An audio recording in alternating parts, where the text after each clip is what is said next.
Welcome to SportsbookReview.com. I'm Gary. And I'm Chris. Today's show is about the top 10 coaches and teams against the spread in college football over the last 3 seasons.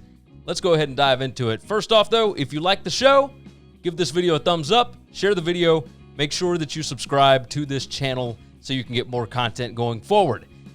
Let's go ahead and roll down the top 10 all the way from the bottom to the top. And then we're going to have a few outliers, a few teams, but these are the coaches, specific coaches. So, with that said, we'll go ahead and start with Lane Kiffin and Florida Atlantic. Now, obviously, Lane Kiffin, now the head coach at Ole Miss, 24-16 against the spread over the last 3 years. 60% win clip. They were straight up 27-13. Not far off from straight up. But tell me your thoughts here. Obviously had the bad year in 2018, but 10-4 against the spread 2017 and 2019. Yeah, 2019 was a pretty great year for him. Good way to get out and not overstay his welcome, I think. This is par for the course. Yes. You know, that wasn't a great conference that he was in. Not a lot of good talent. I think he was probably the best coach in that conference. I would venture to say that. There's a reason he got the big boy job at Ole Miss. Oh, absolutely. Absolutely. Next up, this is tied for number 10, your boy, Ed Orgeron. For those that are new to the show, LSU, I am an LSU Alabama, man. That's the way that we do it. LSU, 24-16-1, 60% win clip over the last 3 years against the spread. Straight up, 34-7. That includes 15-0 last year. But 7-5. 7-5-1 in 2017 against the spread, 7-6 2018, 10-5 against the spread last year. Yeah, pretty much consistently 7-5, 7-5, 7-5, that range. 5 losses against the spread for Ed Orgeron seems to be a healthy number. Some of those teams were really good. Some of those teams were okay, and one of those teams was pretty good. Yeah, I would say that. 2017, pretty good. 2018, a little better than expected. And then last year, the greatest season we've ever seen in college football history, and still 7-5 against the spread. Yeah, well, 10-5, 10-5. Oh, that's right. Out of 15 games against the spread, 10-5. Yeah, regular season. Yeah, there you go. They definitely covered all the playoffs. Number 9 here, Mike Gundy, Oklahoma State, 24-15. That's 60.5% win clip against the spread. They were 25-14 straight up over that span. 7-6. 7-6, and then last year 9-3-1. They underachieved maybe a little bit last year. 2020. This looks like it could be the year. It should be the year. Yeah. Now, this is for guys that are new to us. We have guys we like and guys we don't. Listen, the Arkansas Waterfall is a fella that I'm going to go with a lot. I'm a big fan of his. I find him comical. I find him amusing. He adds some life and flair that the Big 12 just desperately needs, I think. A lot of fun to bet on. He is a lot of fun to bet on. And, yeah. Yeah, no, definitely that. Number 8, Brian Kelly, Notre Dame. Not as much life and flair and personality. You got that right. But good against the spread. You have got that right. 23-14-2 against the spread. That is 62.2% covering. 33-6 straight up the last 3 years, and that is pretty astronomical numbers compared to what they were before. 8-5 in 2017, 6-5-2 in 2018, 2019, 9-4. Well, and this is with Notre Dame's schedule. Okay, Notre Dame being one of the premier national teams, but not having a conference. A lot of people who like to hate on Notre Dame claim, they play a soft schedule. If you actually look at them, they are road warriors. They go on the road. They'll play anybody, anywhere. They play a very difficult, tough schedule year in and year out. To be this high against the spread shocked me, actually, because the caliber that they're willing to go on the road and play. Now, some of those teams have been down the last couple of years, but they're down to our standards. They're not down as the quality of college football that they actually are. Agreed. Michigan, still really good football team. USC has had their lull moments, but these are the quality of opponents that Notre Dame's playing. Oh, absolutely. Absolutely. With that, we move to number 7, Kyle Whittingham, the Utah Utes, 25-15-1 against the spread, 62.5% against the number, 27-14 straight up over the last 3 years, 9-3-1 in 2017, 7-7 in 2018, and then back to 9-5 against the spread this year. Fun team. incredibly undervalued. It feels like all the time. Hundley and that bunch, Moss, that the running back, they were able to put up numbers, and nobody trusted their offense. No, well, that's it. You don't have to trust their offense because their defense is that good, and they're playing in a conference that really hasn't produced elite-level defenses in a while. And they come in, they play a smash mouth style of football. Yes. That conference is not used to or accustomed to, and I think, they're not as flashy because of that, which is how they are undervalued constantly. And then I don't know that Utah is the national name that's going to get the bumps in the point spread. Oh, absolutely. I mean, not. You're always going to pay a premium if you want to bet on Alabama, if you want to bet on Notre Dame, if you want to bet on Ohio State. You're going to pay a tax to that. There's a reason why Ohio State is not on this list. That's right. Alabama's not on this list. Yeah. Utah on this list. No, you're not. You're getting really favorable numbers for them because when they play the Oregons, when they play the USCs, even UCLA is a big name that people still remember and follow, even though the program doesn't suggest they should be. Yeah. No, they get valued, in teams like Utah do not, for whatever reason. Number 6. This is going to be a lot of fun for me. Kirby Smart and the Georgia Bulldogs, 27-16 against the spread. That puts them at 62.8% against the number.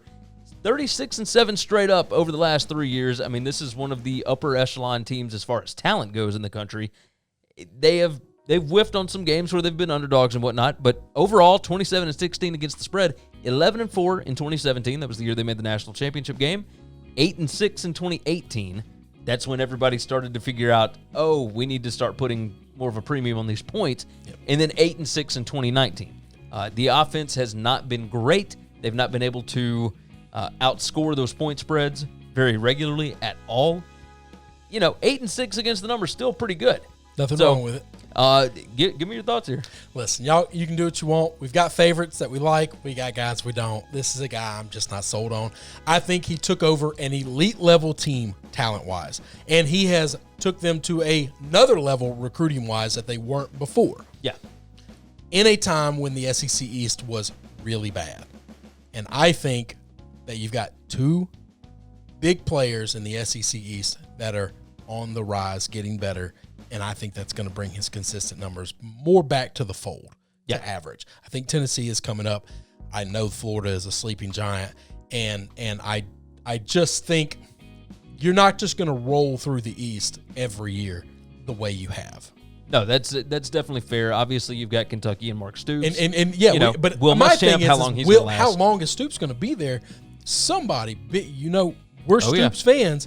Somebody's going to call that guy to a bigger job unless Kentucky breaks open the wallet and does something in football they haven't done before.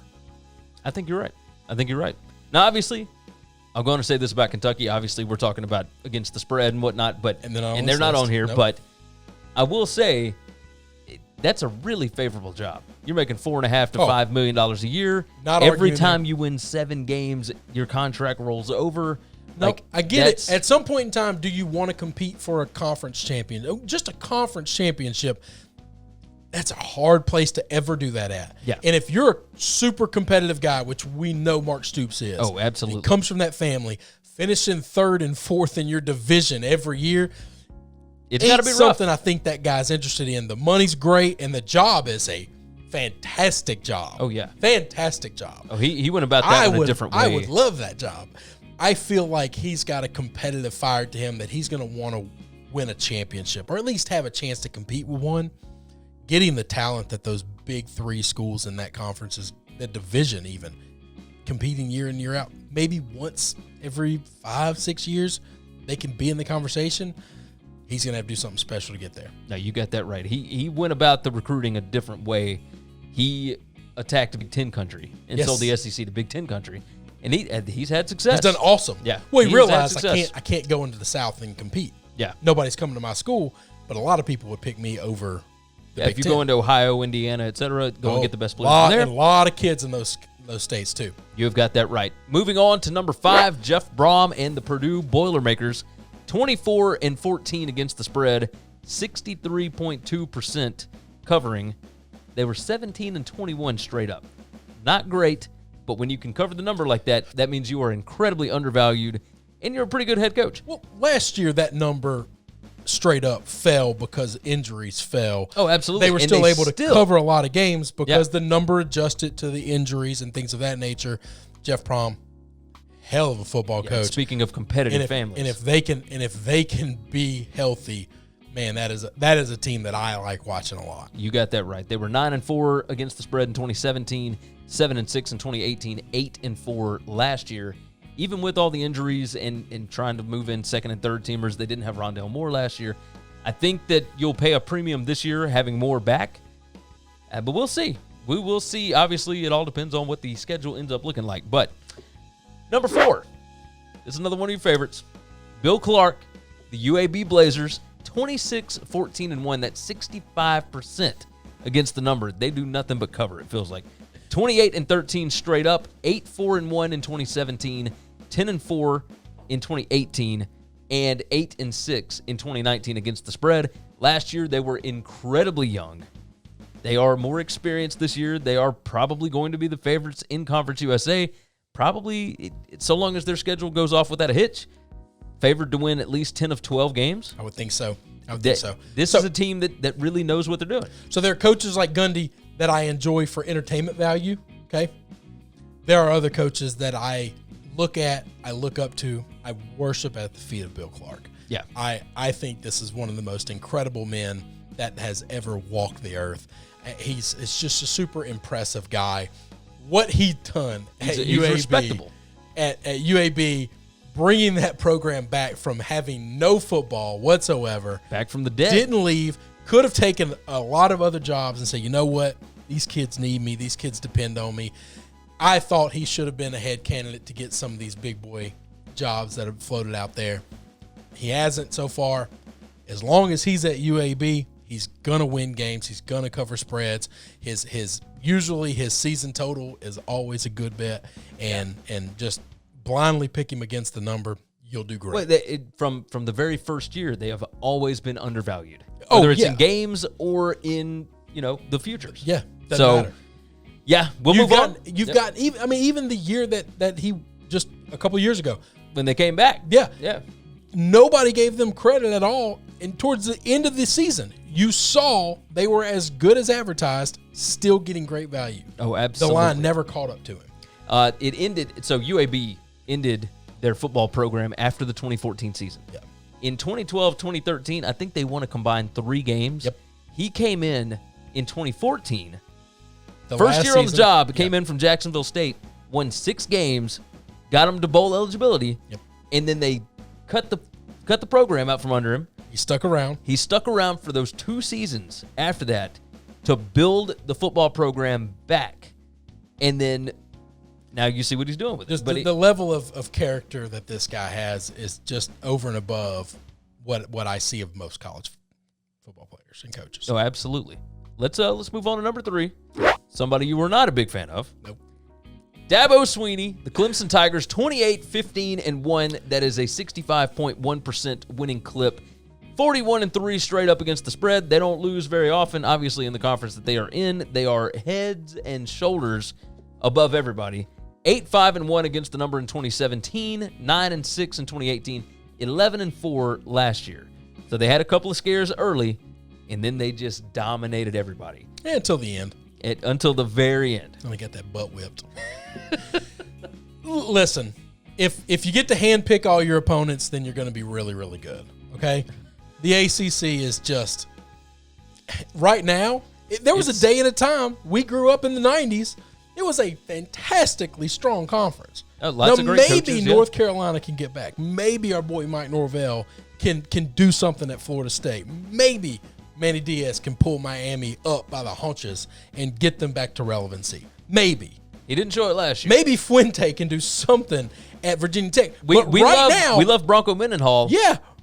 Is Virginia going to be able to We got recruit? A whole handful of maybe these teams that used to be national powers can be relevant. I'm talking get above average and 7 wins a season relevant. Yeah. I'm not asking for 12-0 national championship. I'm talking show up, have some pride, and keep it within 3 scores. Yes. Because they can't.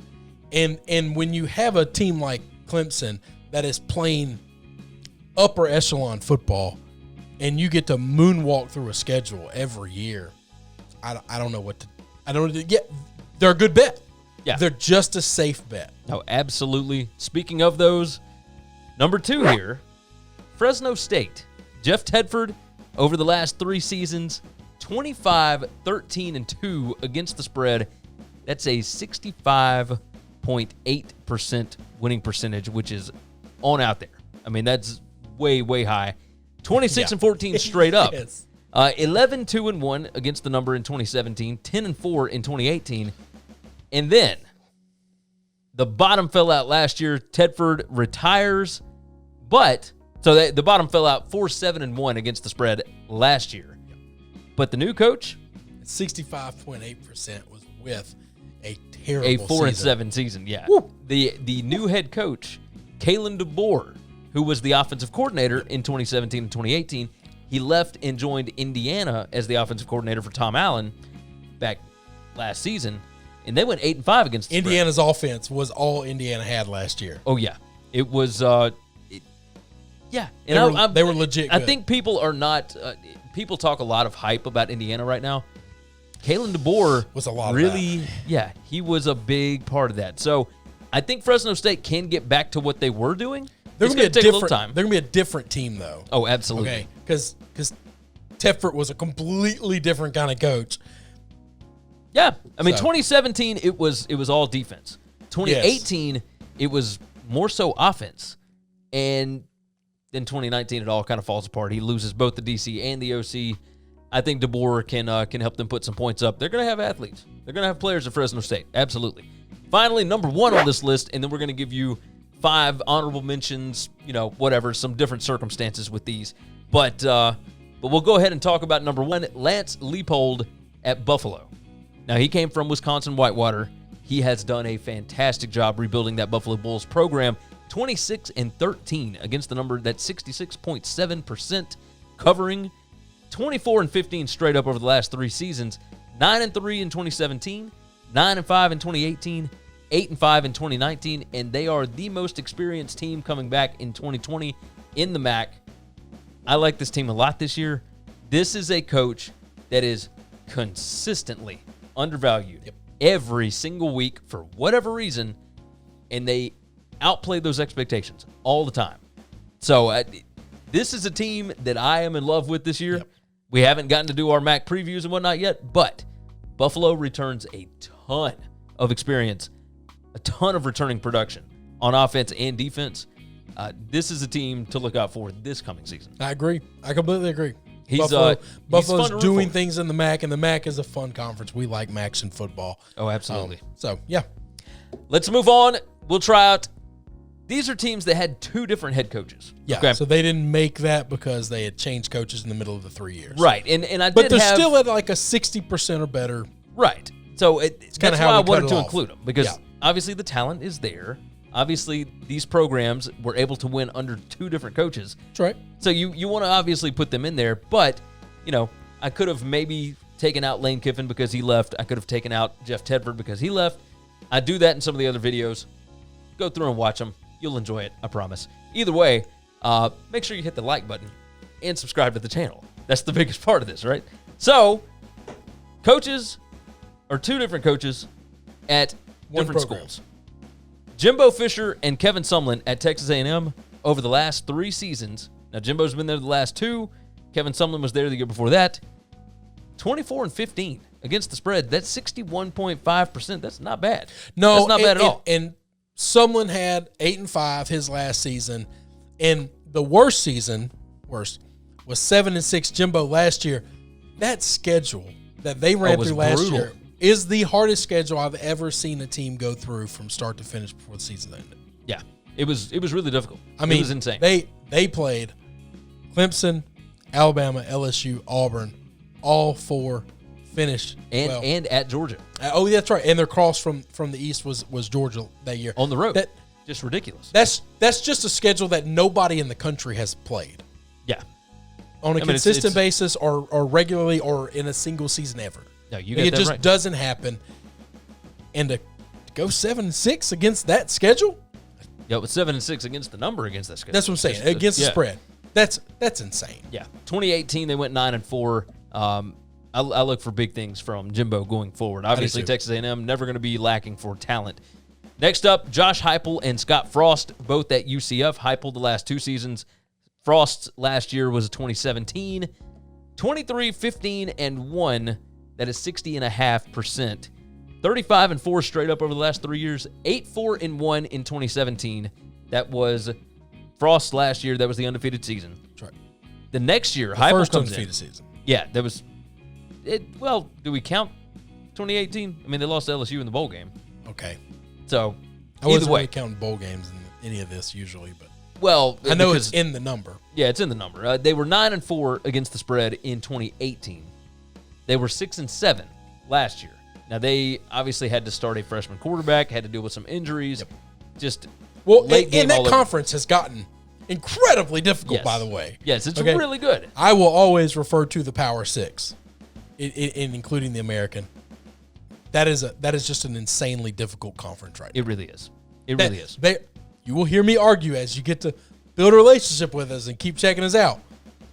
The American is substantially better from top to bottom than most of the Power Five. I wouldn't say most. Most. we'll have a long 2 out of 3 you're going to give me, right? Yeah. Pac-12 and the ACC. Okay. I think there's an argument for the Big 12, too. Okay. Wait, we got a long season to go. You lose the top every time. We understand that. Clemson's not losing to one of these teams. Oklahoma's probably not losing to one of these teams. I'll tell you this. I'll take my chances with these guys in Oklahoma.